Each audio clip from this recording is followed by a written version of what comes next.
Je demande aux Français de m'élire Premier ministre. C'est du Mélenchon pur sucre. Le pouvoir, il se prend au moment des législatives. C'est pas tellement est-ce qu'il faut une cohabitation, c'est un constat, beaucoup de gens la veulent. Et il voudrait être Premier ministre.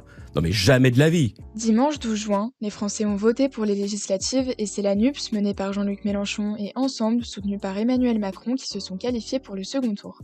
Alors si Jean-Luc Mélenchon parvient à avoir la majorité à l'Assemblée nationale et à être élu Premier ministre, comment ça se passe ? Lorsqu'un chef d'État partage le pouvoir avec un Premier ministre issu d'une majorité parlementaire qui lui est politiquement opposée, on parle d'une cohabitation. Un contexte politique défavorable au président qui voit son pouvoir diminuer, le Premier ministre ayant la majorité à l'Assemblée nationale aura plus d'influence dans le vote des lois ainsi que dans la gestion des affaires internes du pays.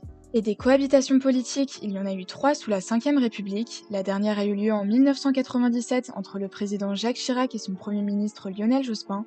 2 partis politiques opposés donc, cette période aura été marquée par de vives tensions entre les 2 hommes politiques. Pour cohabiter, il ne faut pas être dans la fusion, ça me paraît une évidence. En un mot, c'est pas la fusion, mais c'est pas non plus la fission. Alors dans l'hypothèse où Jean-Luc Mélenchon arriverait en tête de ces législatives, est-ce qu'Emmanuel Macron est vraiment obligé de l'élire Premier ministre ? Vous voyez Jean-Luc Mélenchon à Matignon, vous y avez pensé ou pas ? Vous êtes vraiment...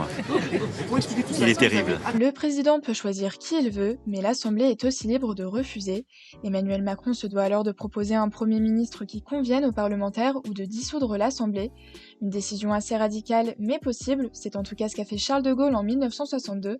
N'arrivant pas à trouver un accord avec l'Assemblée nationale, il a alors appelé les Français à voter de nouveau, ce qui lui aura permis d'obtenir une majorité absolue aux candidats gaullistes.